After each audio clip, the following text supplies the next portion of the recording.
Hello and welcome to this week's episode of the Metacast podcast. That is the podcast that explores itself, explores ourselves, and explores the self in general. My name is Ty. I'm going to be your host. And I'm Soggy. My name's Distance. And tonight is the Metacast movie show about the Lighthouse.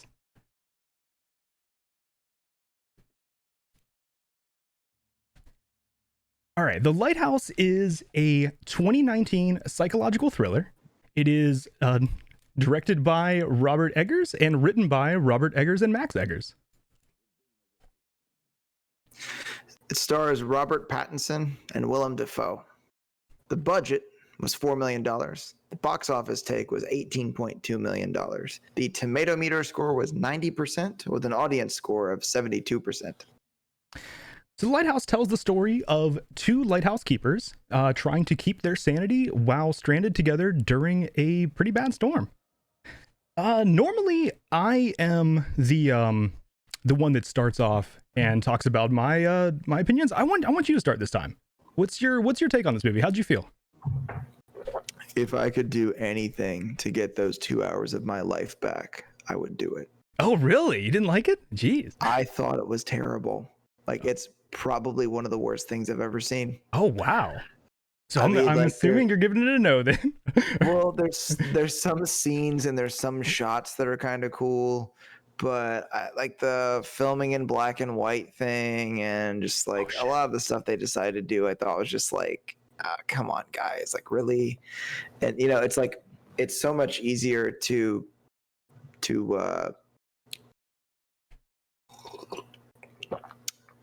sip of coffee there. It's so much easier to make a movie to like screw with people than it is to make one that's like entertaining or interesting. And to me, like, I just feel like that it was just like a bunch of like just sadism the whole time. It's just like the creators trying to screw with the audience the entire time. Gotcha. And not like in an interesting way like Joker, because I think that the Joaquin Phoenix Joker, they did that. There's a little bit of screwing with the audience that they did, but it was in a way that like contributed to the film. And like, I don't dislike movies that make me uncomfortable. There's plenty of movies, Joker, Requiem for a Dream, hell, Trainspotting made me uncomfortable. But this one was just, it was just too much. It was just like too much of everything, man. Yeah.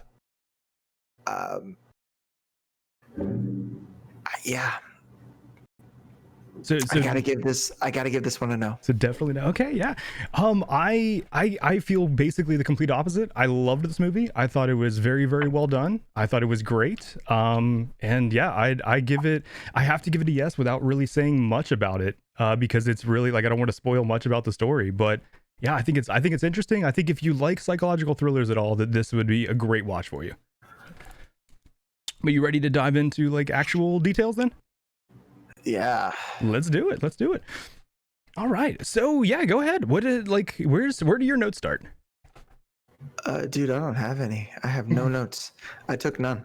Gotcha. Well, actually, wait, no. I think I have a few on my phone. Give me just a minute. I think I took like 2 or 3. Most of the stuff in the film, like I have it like probably committed to memory. You know, like, oh, there was one thing that I was trying to figure out. That foghorn sounding thing. Yeah, the foghorn. Was it just like tension music, or was it an actual foghorn? Yeah, no, it's supposed to be an actual foghorn. Yeah, which it is an actual foghorn. That's like a sampled sound of like some foghorn that's from like it's super old.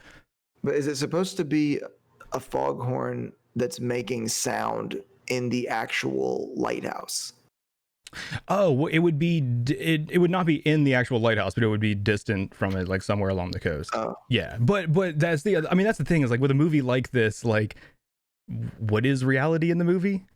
Do we know? You know, it's like we could. I guess it could probably be a quote unquote real thing there, but you know, I think as you watch the movie, I don't know if it's necessarily clear what's really going on and what isn't, and like who the. Oh, yeah. I feel like the characters are like kind of the unreliable narrator basically, and like I don't know if you can really trust what you see or what's going on. Yeah, that's true. I mean, you can't even trust their opinion of each other necessarily. Mm-hmm. But, like I thought that at the very beginning when they changed shifts, that weird like photographic shot they did Yeah. that looks like an old-timey photograph, that was kind of interesting. I thought it was weird. Mm-hmm. And then I was like, where is this going? Yeah. And then, as I watched the film, I found out it was going absolutely nowhere. I mean, I don't know, even like the fact that it's branded a psychological thriller, like I find that offensive. Really? Huh. Yeah, because like I get maybe the psychological part, maybe. Yeah. But like the thriller part, like I don't know, I wasn't thrilled. I was mainly Gotcha. just like weirded out and annoyed by the film. I'm just, well, I mean, like I got done, like I watched it. My girlfriend is over, and I was like, "Hey, do you want to watch this movie? It's supposed to be pretty freaky," and I wouldn't watch it, normally. So I know you like weird movies, so let's watch this like whatever fucked up horror film thing or what have you. And we watched it, and after we were done with it, I was like, I wish we could have just hung out for 2 hours instead of watching that.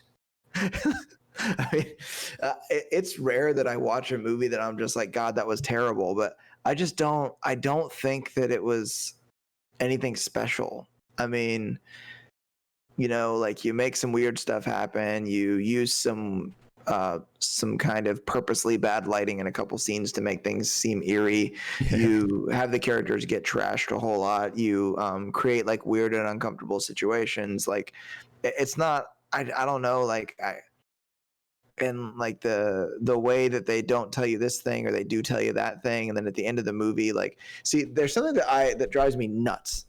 Is it, I'm like ranting right now, aren't I? Oh, it's fine. But yeah, you have like a passion belief about this. I like it. Go for it. But it's like the thing that drives me nuts is like this thing that people act like is such a great thing in movies, like the Alfred Hitchcock ending, where it makes you think. Fuck that! I paid you to tell me what happens. Like I am paying you money. You write me a goddamn story. Like I feel like if at the end of a film there isn't anything revealed, then it's like it's lazy to me. It's like making me do the rest of the work. Gotcha. And I don't like. I paid to see this film, or in this case, paid for a subscription service, and like this is what you do. This is your job. Like, so tell a story. Like I don't think that there's anything. I don't think there's anything to be revered about leaving holes to let the audience figure it out. Like I don't think that it's. I wouldn't even say that it's bad writing. It's not writing. Like you're not writing anything. Gotcha. Yeah, I got a different feeling from this because I didn't feel that the ending was really left open. Like it wasn't, like it wasn't like an Inception ending for me or anything. Like it wasn't something that bad. Yeah. Yeah, it was like it seemed like I forget the character's name now because he kept calling himself Ephraim or whatever. But it was Thomas. Which one was Pattinson? Thomas Howard. Yeah, it's like he was obviously like dead and miserable at the end there, and kind of like I didn't know, like it didn't feel like it left it like open. It felt like it did kind of like leave it with a solid ending.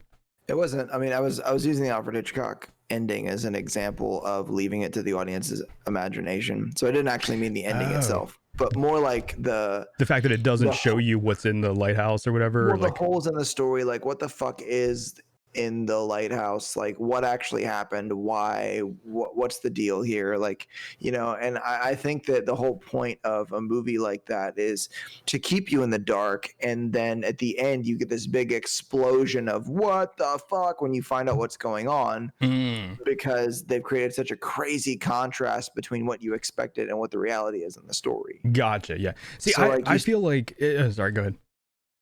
Was that you still aren't really any better informed of the story at the end, in my opinion.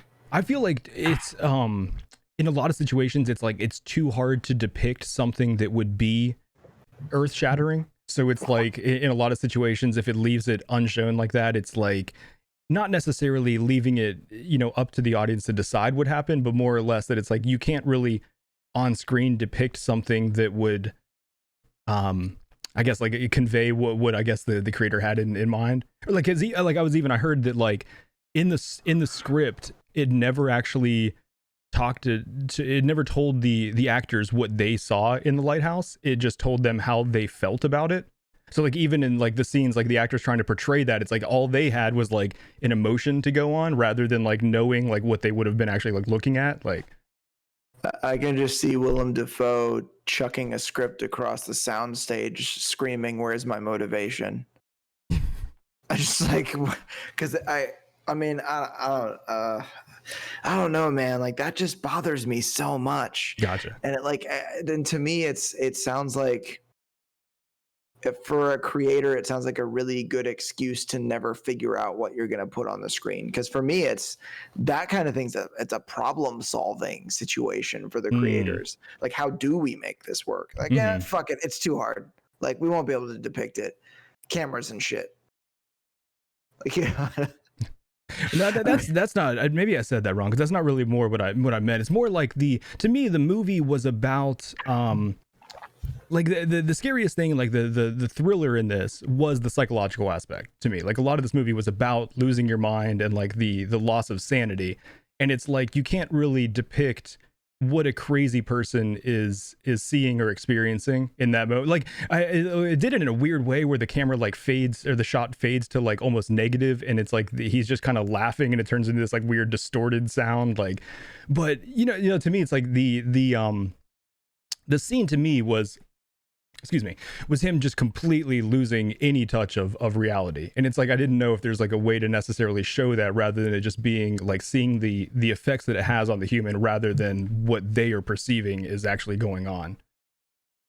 I mean, and the thing that I think should not have been done in the film, I think at the very end they should not have had the door open by itself for him to walk up, and they should not have had the door to the light open, because I think that it creates too much of a supernatural vibe. Yeah, I can see that. Because if he had just gone up there, opened the shit, like both of the things, and then just looked in there, you could easily just be like, oh, that's just what happens when you stare at a big ass light.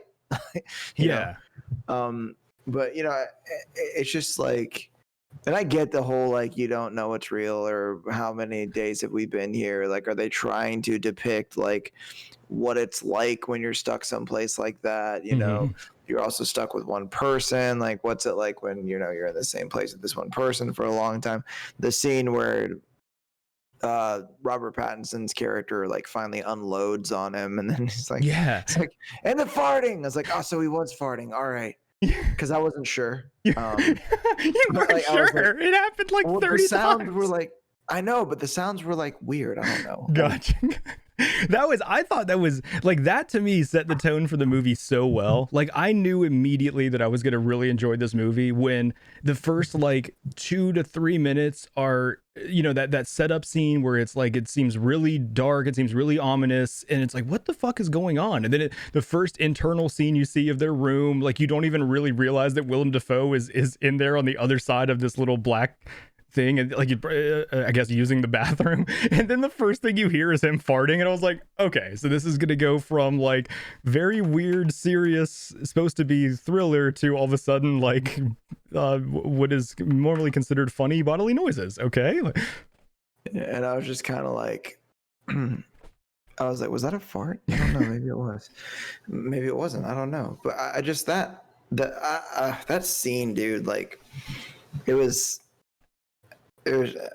yeah, it was interesting. I mean, I guess you realize that he's pissing in the pot and then pushes it under the bed, and at that point I thought the movie was gonna be maybe a little better than it ended up, in my opinion, because for me a lot of it was just the two of them like getting fucked up and telling weird stories, and him talking about his leg was a lot like the did I ever tell you how I got these scars? Yeah. And then I thought you said it was this, I thought you said it was that, and yep. Well, yeah, and then even like one scene you see, like I love how in my opinion it did something kind of cool where like it almost makes you question your own experience and perception, where it's like it shows you in one scene Willem Dafoe chasing Robert Pattinson with an axe and after destroying the lifeboat, and then he just tells him flat out that he just watched him do it, and it's like literally gaslighting but I guess it's an oil light in this case. But it's like, but yeah, I thought they did that in like a really cool way, where it's like you literally have no idea as a watcher of the movie what you're perceiving is like what is actually going on between the two characters, or even if there are two characters. Oh yeah, there's that, because there's a scene. Doesn't he have a dream where he goes up to the tower, Robert Pattinson, and like turns who he thinks is Willem Dafoe over, and it's actually him. Yeah. And then I mean, Willem Dafoe's character even flat out says to him at one point, he's like, I might be a figment of your imagination. This whole lighthouse might be. You're probably still up in the forest in Canada. Blah, blah, blah. Like, yeah. So it's like it really like the entire time. It seems like the movie kind of like degrades into madness. Where post like a certain point in the movie, nothing that you see can be like. You can think is like like something to hold on to as reality, or that like really happened. I mean, I guess for me, I don't really think that there's much of it just doesn't. I just don't feel like it's much of a challenge to make a film where people lose their shit. Gotcha. Like it's just it's been done before. Like it's been done a lot. Yeah. Like, and which it's like coincidentally, like we talked about last week with the memes I did with the Outsider name, there was even a movie called The Lighthouse that came out 1 year before this about two men in a lighthouse losing their mind. So it's like it is kind of funny that the same point comes back up again about naming things in a unique way, but also then creating unique stories where it literally seems like the same exact story as a different movie, even though, I mean, that doesn't mean that, this movie copied that one. This movie may have been in pre-production first, but either way, it's not an original idea. So it's really, really been done before. Oh, yeah. Yeah. Literally like the year before, which makes me wonder, like, it's a lot easier to make it, like the other movie, of course, I did not recognize the writer's name, the director's name, any of the actors or anything like that. And I think it's a lot easier to make like a quick, low budget movie. So I wonder, it's like, if you heard rumors of this writer making this movie that was going to star Robert Pattinson and Willem Dafoe, it's like, could you throw together a shitty version of it quicker than they could finish theirs, and you get yours out first, and it's like then you're the first one, because it's like your time to screen could be like 8 months when theirs is 2 years or whatever. Well, I was really, really hoping when I saw this film that when people had the discussion about Robert Pattinson playing the Batman, that I could be, they're always like, oh, Harry Potter, dude, Twilight. That's all anybody has to say. Yeah. It's like, yeah, Harry Potter, dude. I mean, can you really be Batman? Come on. And I'm like, he's a shiny vampire, dude. Like, but I wanted to be like, as a matter of fact, he's actually played some very good roles in the film The Lighthouse, for instance. And I saw the movie and I was like, fuck. Did you not think his role was good in this, or did his, I don't think that it. I don't think that this was a movie that showcased either of the actors' like abilities as actors. Oh, really? I really don't. Wow. There's so much stuff Willem Dafoe has been in. Like, fuck, I like Willem Dafoe better in like the Tobey Maguire Spider-Man movies than I liked him in this. It was kind of funny that this is literally like the Green Goblin versus Batman in a lighthouse. I mean, a little bit. Yeah, it's kind of weird. But yeah, it's I thought both their performances were great. I was like, I was actually very impressed by both Pattinson and Dafoe, and I'm a fan of both. But I at no point was I taken out of this. It seemed like period accurate. I thought their accents were great. Like, it didn't seem, a lot of times when someone tries to do like an old time accent like that, it just it comes off as cheesy to me. Yeah. And that didn't happen in this movie at all. Like, even during like Willem Dafoe's long monologue scenes where he's like harping in what is effectively a ridiculous accent, it was like it still felt believable to me. I thought their performances were great.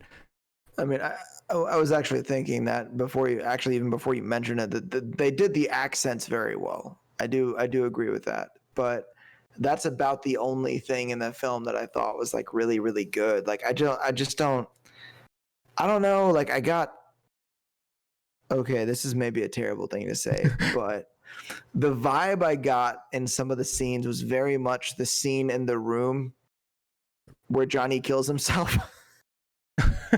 Okay. He's like trying so hard. He's like, oh, you betray me, and like it's so like over the top. Yeah. It's like I realize that might be like the worst thing I could possibly say about the movie, but it really, there's a few of the scenes that just felt like it was so intense. And I was like, this is unnecessary, guys. Yeah, I can see that. And I almost wonder if the two, I wonder if there was some intent by any of the creators, including the actors, directors, writers, anybody really, for it to be somewhat comedic. I don't know. I mean, I'm sure like I mean, it has to be, like I was saying, with even the tone being set up with the farts and shit and shit. But yeah, and even, I mean, the scene where he takes the pots out to the beach to try to toss them in the water, and like a blowback of wind blows all of it. Yeah, of course, like the scenes like that, I do think there's intended laughs and intended comedy, but I don't think like, not in the sense of like The Room, where as a whole people end up laughing at it. I think that there are intended laughs in it, but not that it's like, well, there are certain scenes in there that kind of made me think about that one scene in The Room, like a lot of the freaking out that Tommy, was it Wiseau, whatever his name is? Yeah, Wiseau, I think it's Tommy Wiseau, that he like thinks of as being acting. And it's really weird because I think that both of these people do really good work, especially Willem Dafoe. Like the breadth of work that he's done. I mean, he's been in all kinds of shit. He's played all kinds of roles. Did you ever see him in Once Upon a Time in Mexico? He plays a drug lord. I mean, I've seen that. It's been years since I've seen that movie, but I honestly did not even remember he was in it. He's really good. Actually, we might even need to add that one to the list. Yeah, I would love to rewatch that one. It's been a while. Is in it. Johnny Depp is in it. Like it's a good one. It's kind of silly, but it's good. So, but yeah, I don't know, man. Like, I just don't. I'm not saying that the acting was necessarily bad. I just don't. I keep doing my 1,000-mile stare thinking face, but I don't. I think that the two actors that were in it were more talented than what the roles allowed them to do. Gotcha. Okay. I mean, that's fair. Fair. I don't know how difficult it is to act crazy, because I mean, in all seriousness, like in our intros that we do, like I just say the first thing that comes out of my mouth, and then put my name in there somewhere. So like to me, it's like kind of like saying weird shit or like acting crazy, like doesn't seem that difficult. Gotcha. Yeah. But maybe for some people it is. If I'm honest though, I don't think Willem Dafoe has problems acting batshit crazy. From what I've heard, Pattinson was like on set doing a lot of like almost like method acting kind of techniques to try to like before scenes put himself in like a unbalanced or somewhat crazy state, I guess. And like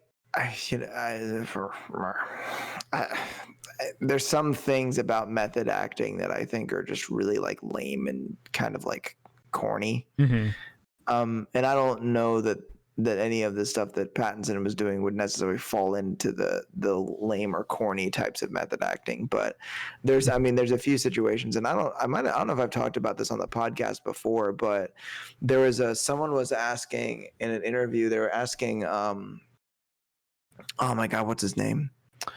It's in the movie It. One of the co-stars, the remake they did with the Skarsgård,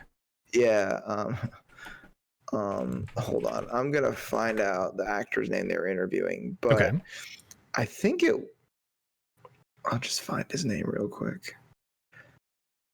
I didn't realize, was someone on that movie taking like a method actor approach? No, that's the point. Okay. There is what the hell is that actor's name? It's gonna drive me crazy. He played like one of the adults in the film. Oh no, he was in the second one. Yeah, where they're older. He plays one of the adult, like later, the kids in the film later. Yeah. Okay. Let me see It Chapter 2. Also, I don't know if I told you this, but like the day after I saw It, I was on a bicycle ride, like in an area where there's no streetlights at night, and my headlight on my bicycle died. Oh God. So every time like I like saw like a rustle in the bushes, I was like, oh fuck, it's a mutant clown that's gonna eat my fears. I thought that was him. Yeah, Bill Hader. Yeah, okay. I was wondering if that's who you're talking about. I do not remember who he was being interviewed by, but somebody asked, like, did you actually get to meet Bill Skarsgård at all during the filming, or was he Pennywise the whole time?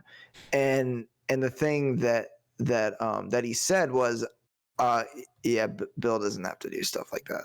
Mm-hmm. Like essentially saying like Bill's not that fucking lame. Like as in, because to me it almost seemed like he looked down on that. Yeah, a little bit, and I have a feeling that a lot of actors do. Yeah, some like I definitely understand some get annoyed by it, and for what I've heard, even on the set for the Lighthouse, Willem Dafoe was kind of maybe not annoyed by some of Pattinson's techniques, but kind of like I at least read one account where he was kind of looking at the director like, can he fucking stop what he's doing right now? Like this is kind of irritating. But yeah, like I know, for instance, I've heard what was the name of that World War I tank movie with Fury? Yes, where Shia LaBeouf. Yeah, he decided to like go full method actor, and apparently he was like really irritating the rest of the cast. Like I don't think Brad Pitt ever wants to work with him again after that movie. I remember like it was funny because after that movie came out, everybody got Brad Pitt's haircut. Yeah, for like a couple of months, everybody had his haircut. Yeah. But yeah, and it's a cool haircut. Yeah, but it's just, you know, I think that maybe there's some types of method acting that people find more annoying than others. Like for instance, staying in character all the time. Because I didn't realize it until I saw Bill Hader's reaction to that, and I was like, wait a second, maybe they think it's lame and douchey. You know, because I think in particular the staying in character thing, because I think that there's some degree of skill, or I think it illustrates your prowess as an actor when you can get into character like that, like just immediately. Yeah, exactly. Yeah, I think that's pretty cool. Well, but it's also, I understand from what I understand about like Pattinson's techniques for this, it's not necessarily the like I'm gonna stay in character while on set the entire time, but more or less like I'm going to use certain techniques to make my body react physiologically in a way right before a scene so I can be in a state that will help me portray an emotion better, which like that I kind of respect, you know what I mean? Because like there's certain things that you can't necessarily just turn on because it's literally just like a body reaction. Like for instance, one of the things that was spoken about in this movie was like before a certain scene, he was like putting his fingers down his throat, gagging himself, just so like during the scene he was like almost having like a reaction, like I think he was just kind of queasy and not, you know, and it's like that's not really, you could act and pretend to do that, or you could like have the actual like physiological effects going on that are real, that like it's silly to me, but I understand that it's like that's not something you can necessarily turn on because it's a, you know, like you don't have that actual like control. Did you ever see the movie Fast Times at Ridgemont High? Yes, but that's another one. It's been a long time. So Sean Penn is in that movie in which he plays a character that for me the most memorable line is, "Hey bud, want a party?" That's a good line. And after that, if you notice, Sean Penn was in all these uber dramatic films for like the next 15 years, maybe longer than that. I don't know that he's ever been in a film that wasn't. And it almost feels like he's dedicated his entire career to living down Fast Times at Ridgemont High. Yeah, yeah.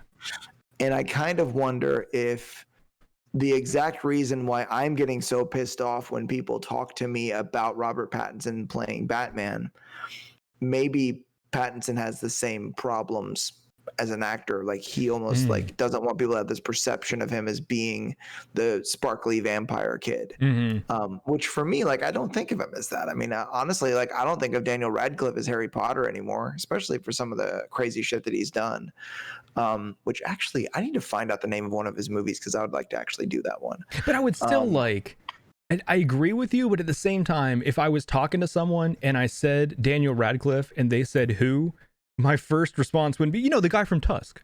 You know, it's like, of course I'm going to be like the guy from Harry Potter. You know, it's like, I don't like think of him as only that, but that is still the like what he is known the most by. And it's almost like, it's unfortunate, but it's almost like any role he plays, for the first few minutes, he has to prove that he's not Harry. And then it's like, and then I can accept it and move on. But it's like at the beginning, you know, as soon as he's on screen, it's like, hold on, is this Harry? What is he? How's he acting? And then once he actually like acts slightly different, it's like, oh no, this is a new character. What's going on here? Yeah, you're like, oh, he doesn't have glasses. That's a good start. Yeah. Where's the scar? Yeah, I don't think he's played any roles where he's actually worn glasses. I wonder if that's on purpose. I wonder if he like turns down roles with glasses. No, I'm sorry. Nope, can't do it. No glasses. It was in my agent. My agent tells this to everybody. Yeah. You were told, like, no glasses, glasses-free films. Maybe a monocle, but that's pushing it. Oh yeah, even then, I mean, that's a little. Yeah, because if he's from like a 75-degree angle, it'll look like Harry. Like if you can't tell the other, it'll be one circle glass. We can't do that. He probably like requires a commission, like a monocle commission. That's as far as he'll go. But if he has to wear a monocle, well, you're gonna have to. That sounds like bonus there. Oh my god, that's an awesome name for like a really pretentious indie rock band, the Monocle Commission. That is so good. Yeah, it really is. Actually, we should start that. You need to learn how to play a mandolin, and I'll learn how to play a banjo. Yeah, like opening for At the Drive-In, and like it's all right, I'm sorry. The Monocle Commission. Yeah, that's a good name. It really is. I didn't even think about it, but it really would be. But you know, like I don't know, man. Like, and I'm like this with a lot of people. Like Justin Bieber. I'm surprised he hasn't come out with an album because everybody else is coming out with albums this year. He released a song. That's another thing that like, and I feel we're like so sidetracked, but I feel like we both show our age a little bit when we talk about like albums, because I don't think a lot of musicians do that anymore. I think it's like in digital media, you don't necessarily need to release things as full albums. It's like you can just like when you're done with a song, be like, all right, I'm gonna release just that, and there's a video that goes along with it, and you don't have to sit on it and wait for like an entire, you know, like LP's worth of content. He came out with an album called Changes. Is that the one? Does it have that song? Oh shit, what is it called? Is it called Intentions featuring Quavo? No, there was like a big song that he had that came out not too long ago, and it apparently a lot of people are saying that like the video and the lyrics have to do with like child sex trafficking, and that he's like claiming that he was like a victim of like something when he was young. Like I don't know. There's some sort of like controversy going on with like this song, but I forget the name of it though. What is the name? Hold on. It's got to be like, it's one of the like the big songs recently. What the fuck is the name of that? I mean, Yummy. I'm sorry. The song is called Yummy. There we go. Oh. I wanted to like not leave that without capping that. Well, I actually thought that his album Purpose that came out in 2015, I thought it was pretty good, and I actually liked it. And I think that it's just so unfair that people want to jump all over him for like stuff that he did like 10 years ago when he was like 16. Yeah. And like act like he's not allowed to change or whatever just because you prefer for your Justin Bieber to be a, you know, shy 16-year-old, like, you know, with a cute smile and sideswept bangs. Like I don't know. I kind of understand like how actors like Daniel Radcliffe, Robert Pattinson must feel. I mean, the Olsen twins too. Mm-hmm. I mean, they're put in these like kind of boxes as to this is what you're allowed to be. And I get that maybe he's wanting to do stuff like this to get out of that kind of box or whatever. But for me, I think that he could have done a fine job without doing any of that stuff. But like, look, if the point of the film was to freak out, appall, disgust, and make me uncomfortable, then the film did a great fucking job of that. The thing is just like I just thought I was not amused or engrossed by the film. Like The Killing of a Sacred Deer and The Lobster, you know, two films by the same creator. Like those films, I felt very uncomfortable during those films, but I was still intrigued by the film and the acting and the filmmaking and the plot. Okay. But for me, like there was no discernible plot in this film. Yeah. And it's like I don't know. Like, I kind of want to write a screenplay now because I could do something way more fucked up than that. I do agree that while I was intrigued and I very much enjoyed this, I was not at all intrigued by the plot. There was no part of me that was like, oh, I wonder what happens next. It was just like, it was more just kind of intrigued by like, what the fuck is going on? Like, what is this? I will say that I really, really did like one particular part of the film that I thought was actually really, really well done. Was it when Robin Pattinson was beaten off in the tool shed? Sorry. No. Ain't you the boy that's been whacking in my tool shed? What is that from? Beavis and Butthead Do Yeah, America? it's the original Hank Hill. His name was, I think it was like Tom Anderson or whatever. Like, yeah, It was the fact that I like that they did a thing that I think is consistent with mythology.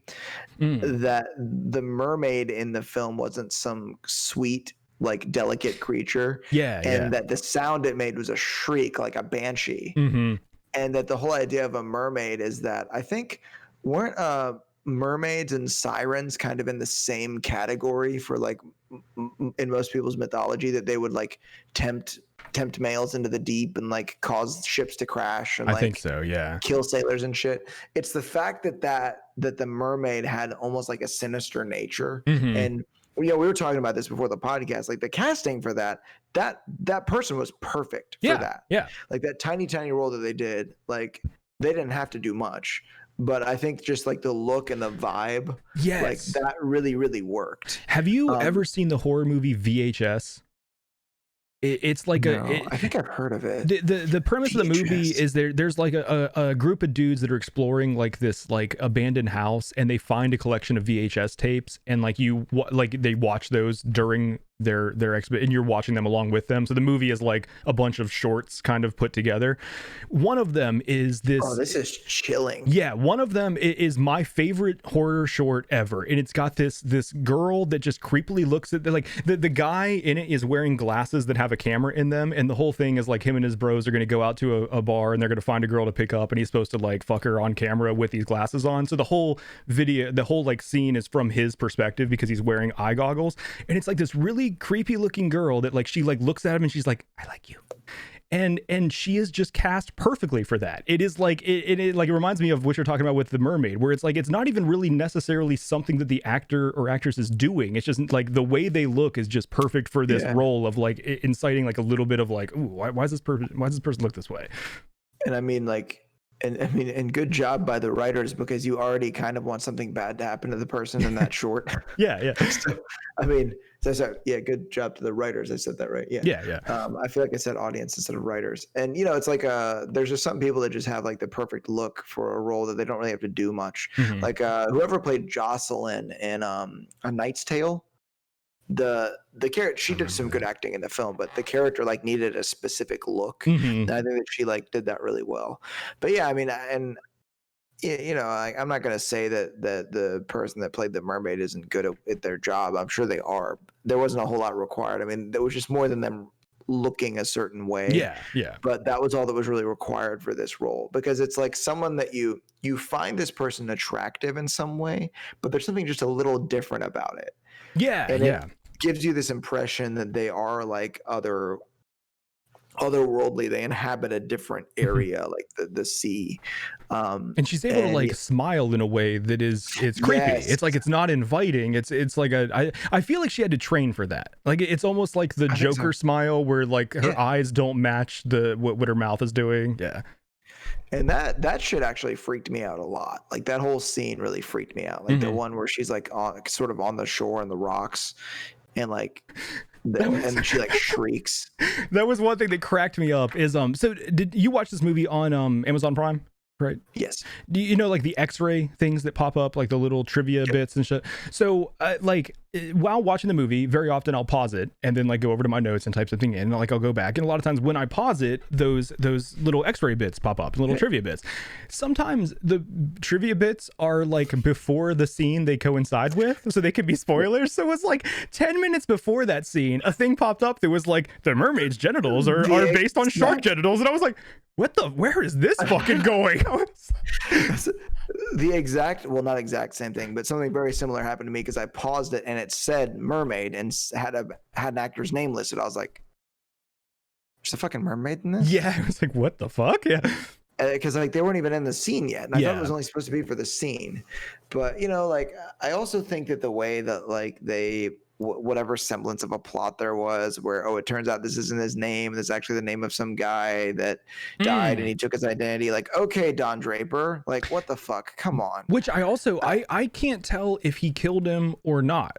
because when he finally came clean, he had the story of basically that he just washed the guy. And even like, you know what I mean? Like the police kind of say this a lot during like confessions, but it's like normally once someone comes clean, they're not going to come clean 80% of the way and still hide details. So it's like, it doesn't make sense for him to like divulge the whole story. But basically it boils down to he just watched the guy drown, and even goes into detail of saying like, I forget how he words it, but afterwards all he thought about was how he wanted a cigarette, that he basically didn't even care.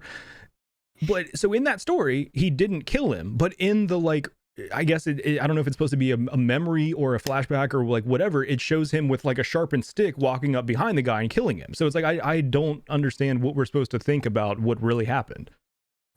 And I mean, you know, that might be like a guilt thing that he perceives it as he killed the guy, you know, like, and then the fact that you see that dude's face at the end of the film for the other Tommy. Yeah.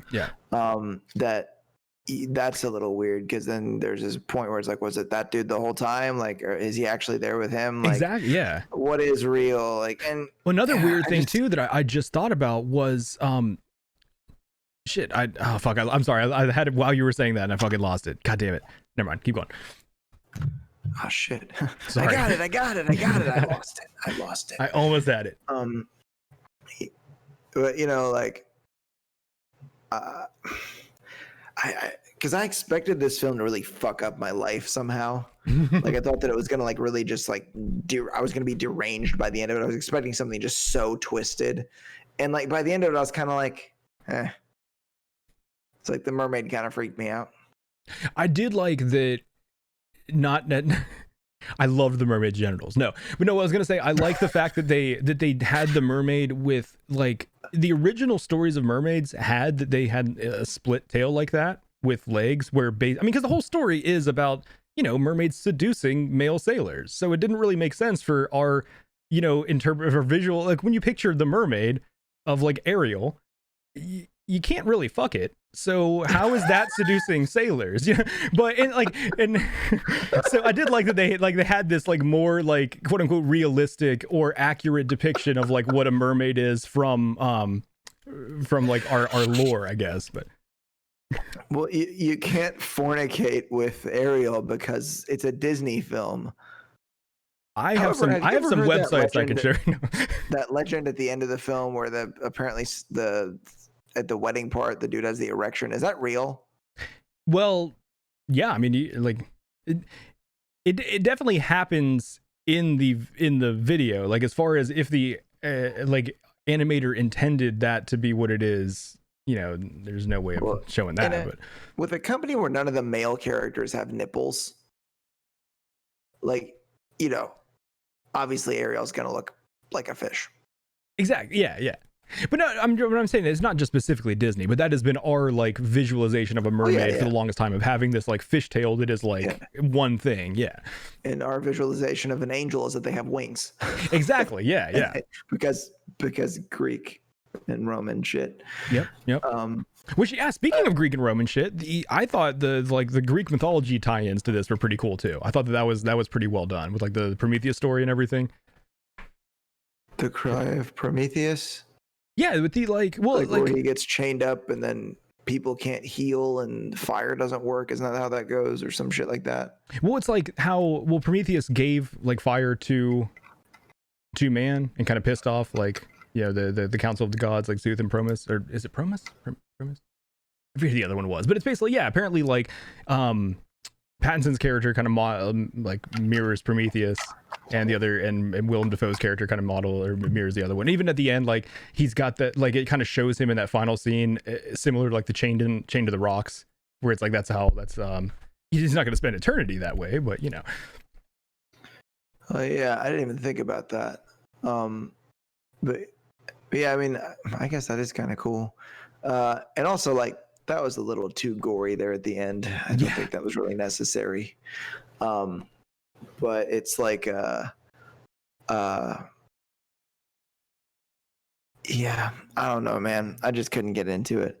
But a lot of your perspective on it is, I think that you like the movie more because of the things that happened around the film, like the the way that they chose to do the creative process, like for the different things that they did and what they were like kind of getting at. I do with like the a way lot that of things that. Yeah. were. I even appreciated like, the black and white and the aspect ratio they used and all that. Like in the actual cameras and lenses they used. Like I thought that was all cool. I noticed the aspect ratio at the very beginning, but then I didn't pay attention to the rest of the film. Yeah, I thought it was going to be an issue for me, and like the second scene in, it wasn't even standing out at all. Yeah. But like that stuff, like it didn't do anything for me. Like the black and white thing is, it's like, yeah, like look, I know Nosferatu was scary because it was black and white, but this isn't fucking Nosferatu. Yeah. No, I like apparently they use the film that they use is actually like almost period correct too. It's a super old style, and the way that the film works is it is like strictly high contrast monochrome, and any kind of reds get picked up as blacks. And apparently like human skin has a lot of subtle red tones in it, so any little pores and imperfections get really sharply picked up with that kind of film. So it's like it helps a lot of those like close-up shots look really gritty and look really like, yeah, like, and so I thought it was a cool choice for a lot of the aesthetic of how some of the scenes were done.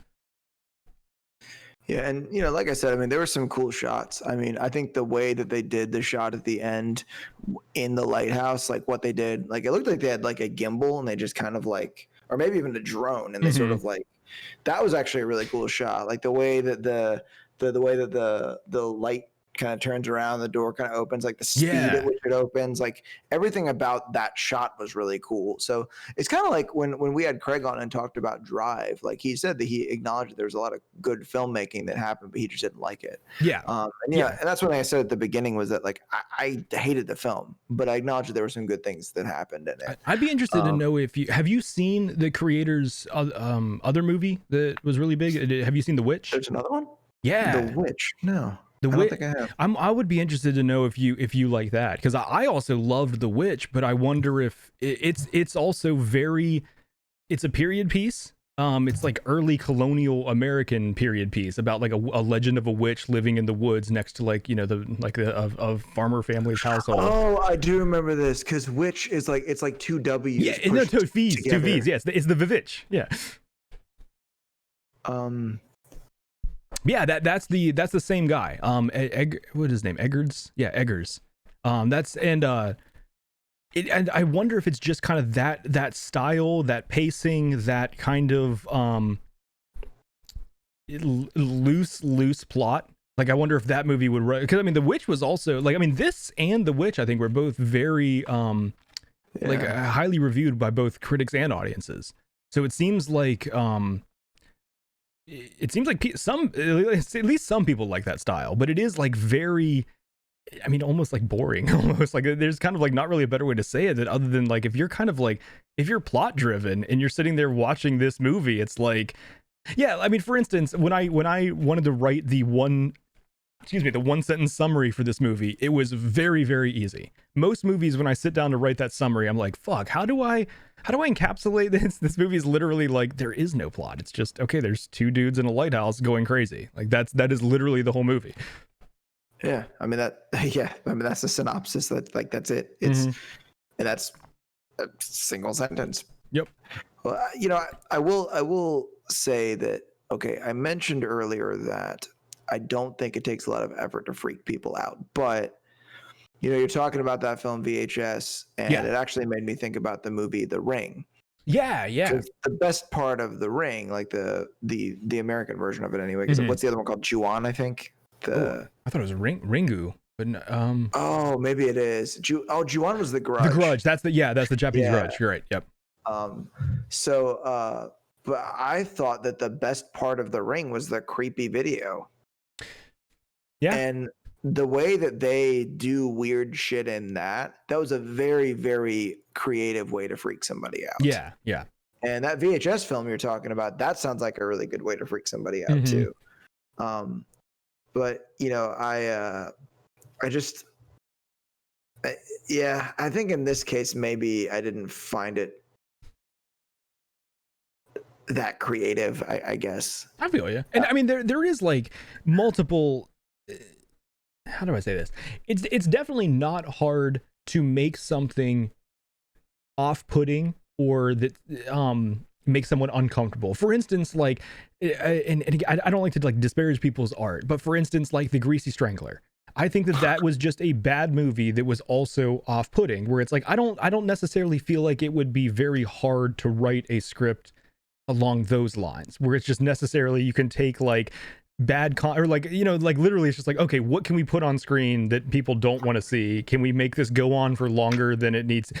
But like I do feel like there's a difference between that style, and then I would put like this more in the category of like with like Killing of Sacred Deer and stuff like that, where it's like it does off-putting or uncomfortable in a very different way, I would say. And yeah, and I don't know, man. Like, I don't know if it was that I was expecting something else or what. Mm-hmm. And I wanted to like the movie, I really did. But you know, like, I'm not one of those jackasses that acts. Some people like act like somehow their opinion is like equal to objective truth. Like, yeah. You know, I don't think this is I'm not going to say this is an objectively bad film. Yeah. Because I mean, like you just said, cinematography was fucking great. Yeah. There was a lot of, I mean, the spiral staircase shots, that was amazingly done. Like, that was very well done. Those are pretty good. Yeah, I agree. Actually, those are actually pretty fucking crazy shots.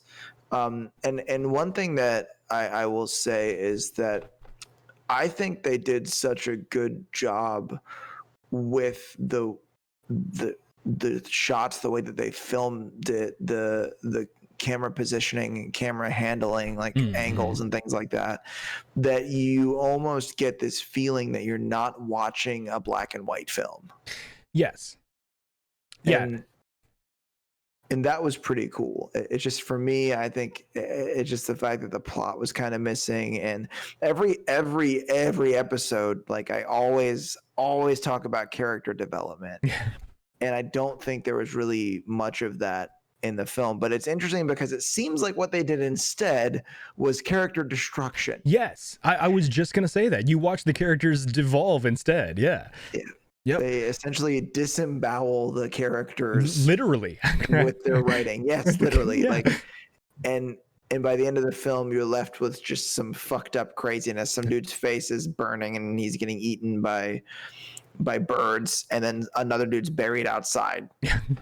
And okay, so by the way, we're obviously spoilers for The Lighthouse. Also, spoiler alert for Underwater. If you guys haven't seen that yet, we talked about that 2 weeks ago. So this, unlike Underwater, I think this does Lovecraftian horror fucking great. This shows, like, this is the part of like a Lovecraft type story that I really like, of like the madness, where like the scariest thing is the man losing their mind.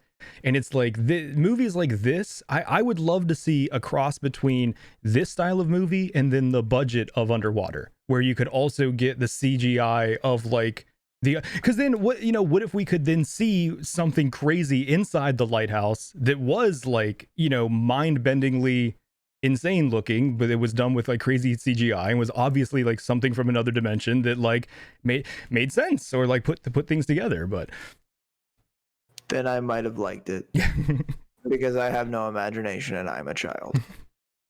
No, I don't think that. I think that your points are valid. You're completely valid. Yeah. I do recognize that maybe it's because I lack creativity myself. I mean, I know you're not saying that, but it's like, I would have probably liked it better if we could have had like a little more exposure to the world, I guess. Yeah. And I think that's very fair, because the points you're bringing up are what most people would say are very necessary parts of good storytelling, character development, a solid story with a solid ending, world building. Like, those are the foundations of good storytelling.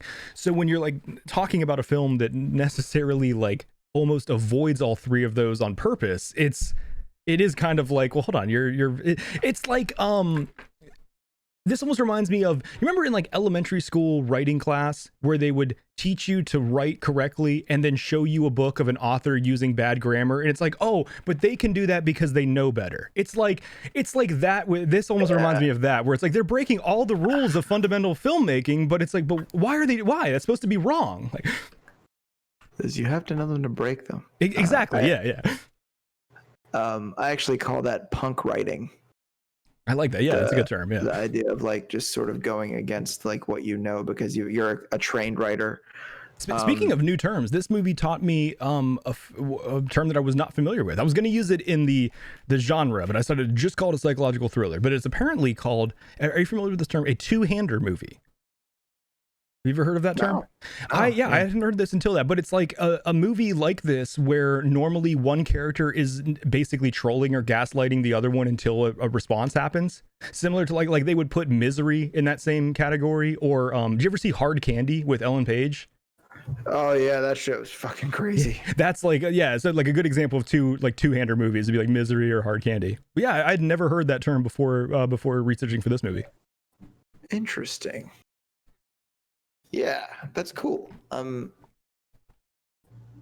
it reminds me almost like the Odd Couple dynamic. I'm gonna go. Oh yeah, I'm gonna go back through my database of films that I've seen and try to figure out which of those fit the definition for. You said two-hander? Yeah, that's what I was calling it. Yeah, two-hander movie. Yeah, two-hander film. It's good to know. It did feel we have to name everything. and I don't know if it was necessarily the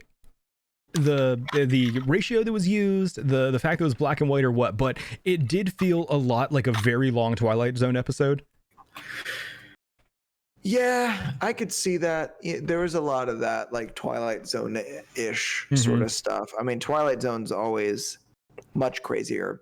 Yeah, as far as like the contrast between like what you're expecting and the reality of it.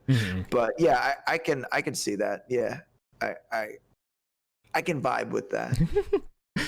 Yeah, we should. I'm gonna add to the list The Witch though, and we're gonna watch that coming up some week. That was okay. I want to rewatch that. It's an interesting movie, but it is also similar to this. It is like I think when you look at The Witch, people consider it a horror movie, but it is like the pacing of a slow drama.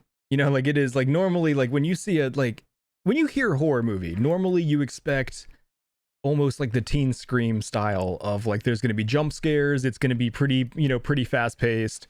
Yeah, The Witch is definitely a very different horror movie. I don't know if I've seen another movie that I would like compare it to. I was considering, actually, my barber mentioned this movie to me today. It's funny, he used to be a minister, and he doesn't like movies like Tropic Thunder because he thinks that they're vulgar, but he loves horror films. Have you ever seen Salem's Lot? Hold on, isn't that like an old? Yes, it's apparently really fucked up.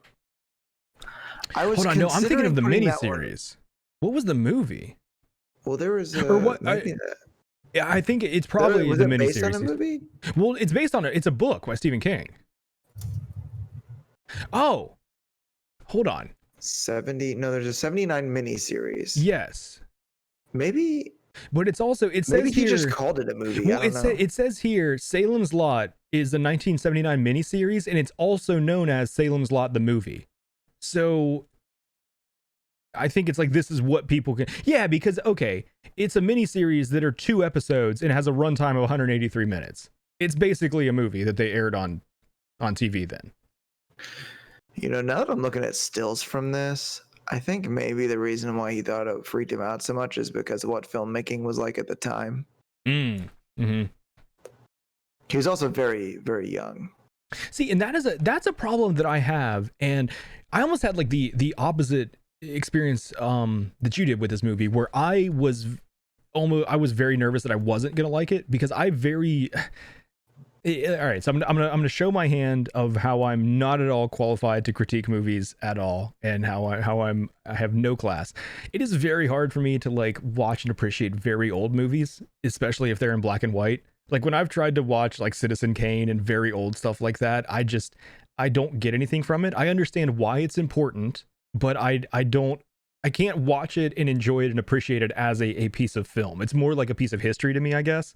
And that happens a lot just with black and white movies to me. And I really, when this movie started and I saw the weird aspect ratio and I saw that it was in black and white, for the first like 30 to 45 seconds, I was like, oh fuck, this is gonna be rough. I'm not gonna be into this. And it, like you pointed out with the aspect ratio, it very quickly I didn't even notice it, which I thought was kind of cool. It spoke to like how the creators did a good job with that.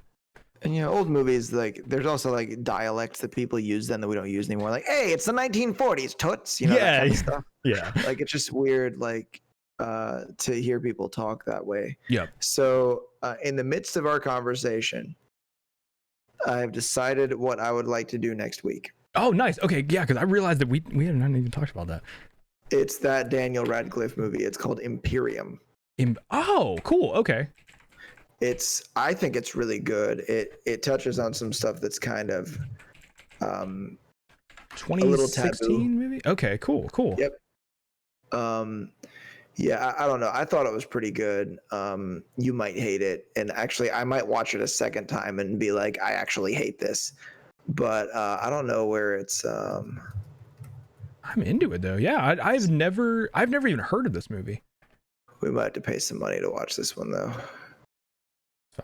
I was surprised that the Willem Dafoe and Robert Pattinson version of The Lighthouse was free on Prime, but the other version from the year before was $2.99 to rent, and I almost rented the wrong one when I was like scrolling through, and I was like, oh shit, like, oh shit. I'm glad the better. Well, I would say better version, but I haven't seen the other one, but I just assume the production value and quality of this one is better than what I saw from the other one, but that's yeah, awfully judgmental of me.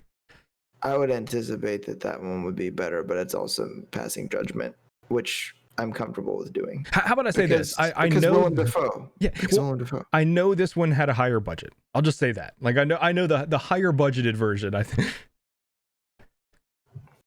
Yeah. So yeah, Imperium. I think I saw on Netflix, but it's not on there anymore. So it's okay. Probably not going to be super expensive to watch. But it's like I doubt it. It's I thought it was pretty cool, and I hadn't really seen a lot of Daniel Radcliffe's other work, and I wasn't expecting much. And at the end of it, I was like, yeah, this is pretty good. He does an American accent really well. I still want to watch the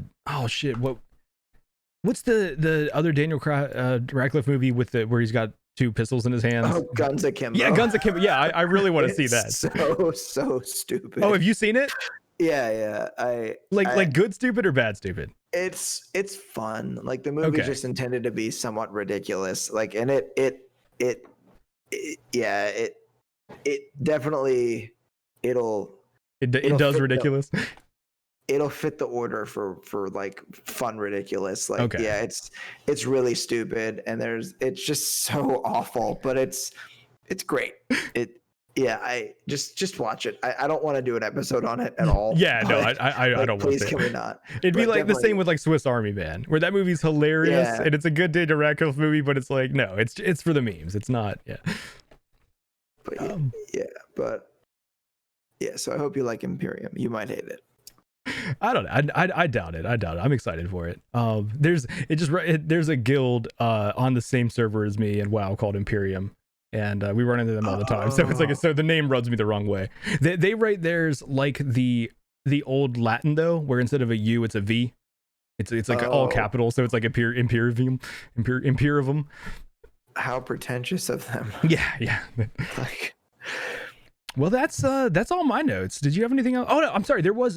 We talked about one of the themes that I wanted to point out, which was the Greek mythology. I thought they did that. Well, that's not necessarily a theme. I think that's more of a metaphor, I guess, but still, I put it in my theme section. I'm bad at categorizing my notes. But another theme I thought they did pretty well in this that was like the projection and the tendency that like a lot of people have of like calling other people out when they do shit that you're also doing. And it's like, it's fine when you do it, but it's not fine when someone else does. I love how like both characters in this were constantly like yelling at the other person for shit they were doing the same. Like it was them. And it's like, it made me think that it was going towards the Tyler Durden moment of it being one character. And like, which it would have been way too heavy handed with them both being named Thomas and everything. So I'm really glad that it didn't end up doing that. But it was just interesting that it like so often it seems to be harping on that idea of projection that we see in other people this problem when we're doing the exact same shit, but it's fine when we do it because we have a reason to.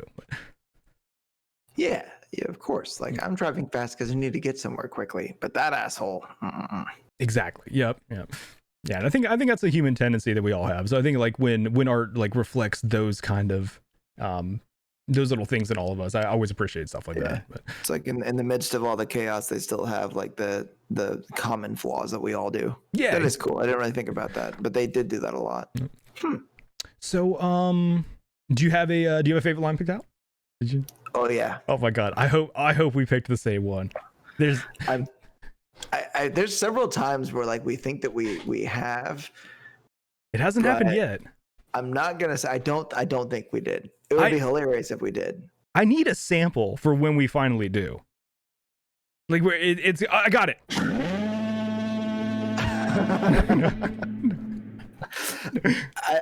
I wouldn't mind if it was Belt from what was that, the caveman movie, the sloth. They would go like dun dun dun. Yeah, actually, or just that one. Yeah, I've just got the original dun dun dun. The original one's great. So wait, am I going first with the line then? Yeah. What's your favorite line? Go ahead. I gotta get this impression. I don't even know if I can do this one. All right, I gotta take a sip of water on this. Come on. Yeah, I'm struggling with mine too. Hold on, I need to make myself gag off screen so I can really get the emotions going. I feel you. All right. Should pale death with trouble dread make the ocean caves our bed, God who hears the surges roll, deign to save our suppliant soul. Yeah, that was pretty good, man. That was actually really good. That was good delivery. Was that too piratey? Like, I think I might have fucked that up. No, I mean his accent in this was on the piratey side. I don't think he went overboard with it. No. I mean, he even called him like a Captain Ahab. Yeah. I love that he did that. Yeah. Okay, so we didn't pick the same one, right? No, my line is, it also occurs very often throughout the movie, but it is not that line. Mine is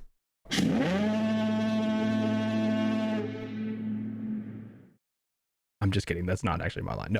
But I did like how the foghorn was like almost a character in this. It was kind of like interjecting in certain scenes and kind of like had this role of well, I guess when the entire movie is really two characters with like two other what'd you call them? Like they're not like back what is the term for like they're not what is the term for someone who's like doesn't really have a speaking role? Oh my god, I can't think of that term.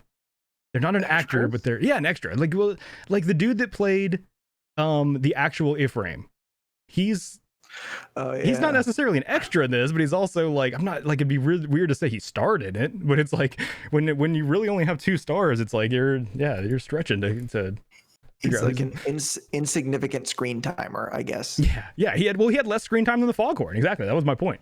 That's true. That is true. But my favorite line is I'm sick of your laughing, your snoring, and your goddamn farts. You goddamn your farts.